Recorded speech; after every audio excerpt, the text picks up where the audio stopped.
The power of forgiveness and how it can change your life. Supercharge original. सोचा तुम हर जगह एक बहुत भारी बैकपैक लेकर घूम रहे हो, सोते हुए भी, चलने फिरने में भी और भागने की कोशिश करते वक्त भी। उसके अंदर किताबें या कपड़े नहीं है, उसके अंदर हैं गुस्से, शिकवे और वो यादें जिन लोगों ने तुम्हें दुख पहुंचाया। अब ये है वायरल सच। फॉरगिवनेस का मतलब है उस बैकपैक को नीचे रख देना। अचानक तुम हल्के हो जाते हो, आजाद और अनस्टॉपेबल। ये सिर्फ फिलॉसफी नहीं है, ये साइंस, साइकोलॉजी और रूह का मेल है। फॉरगिवनेस सिर्फ रिश्तों को नहीं बदलता, ये तुम्हें बदलता है। क्यों फॉरगिवनेस मुश्किल लगता है? हम ऐसी कल्चर में रहते हैं जहां क्लैप बैक्स, कैंसिल करना और रिवेंज पोस्ट्स रातों रात वायरल हो जाती हैं। सोसाइटी सिखाती है कि गुस्सा पकड़े रहना ही ताकत है, उन्हें बचकर निकलने मत दो, हमें कहा जाता है। लेकिन अंदर से ये गुस्सा हमें जंजीरों में बांध देता है। साइकोलॉजिस्ट ने दिखाया है कि माफ ना करना दिमाग को कांस्टेंट स्ट्रेस लूप में रखता है। कॉर्टिसोल रिलीज होता है, एंजाइटी बढ़ जाती है और इम्यून सिस्टम कमजोर होता है।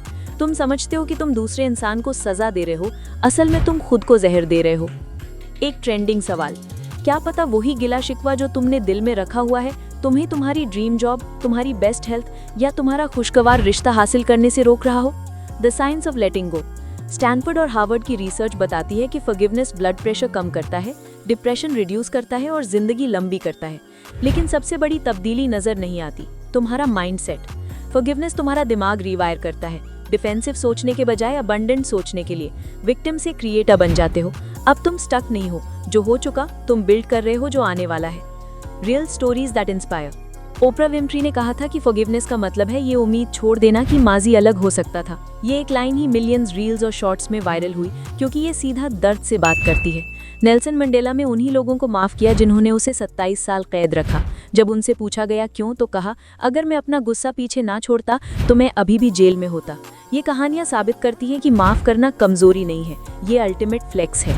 The TikTok trend analogy. Forgiveness को ऐसे सोचो जैसे फोन का स्टोरेज क्लियर करना। तुम नई एप्स, नई यादें, नए एक्सपीरियंसेस तब तक डाउनलोड नहीं कर सकते जब तक पुराना जंक सिस्टम में भरा है। एक स्वाइप, डिलीट, आजादी। Forgiveness in relationships. रिलेशनशिप्स एक गलती से नहीं टूटते, लेकिन अनहीला वुंड से जरूर मर जाते हैं। जोड़े जो एक दूसरे को माफ करते हैं वो ग्रोथ, इंटीमेसी और ट्रस्ट के लिए स्पेस बनाते हैं। पेरेंट्स जो बच्चों को माफ करते हैं वो जेनरेशनल ट्रॉमा का साइकिल तोड़ देते हैं। दोस्त जो माफ करते हैं वो रिश्ते बनाते हैं जो दशकों तक चलते हैं। और ये याद रहो कि फॉरगिवनेस का मतलब भूल जाना नहीं है, इसका मतलब है जहर के बजाय सुकून चुनना। Hidden benefits nobody talks about. Career growth. Boss, co-worker या एक्स पार्टनर को माफ करना इमोशनल डिस्ट्रैक्शन दूर करता है, फोकस बढ़ता है, अपॉर्चुनिटीज आती हैं। Better sleep. स्टडीज दिखाती हैं कि फॉरगिवनेस इंसोम्निया कम करता है। कम आर्ग्यूमेंट्स रिप्ले करना इज इक्वल टू ज्यादा आराम। Attracting positivity. फॉरगिविंग लोग काम एनर्जी रेडिएट करते हैं जो हेल्दी रिलेशनशिप्स और बेहतरीन नसीब तक खींच लाती है। The reversal punch. ट्विस्ट ये है कि फॉरगिवनेस दूसरे के लिए नहीं है, ये तुम्हारे लिए है। जो अपॉलॉजी तुम्हें शायद कभी ना मिले, फिर भी माफ करो। जो क्लोजर तुम इंतजार कर रहे हो, फिर भी माफ करो, क्योंकि तुम्हारी पीस उनके सॉरी से ज्यादा मैटर करती है।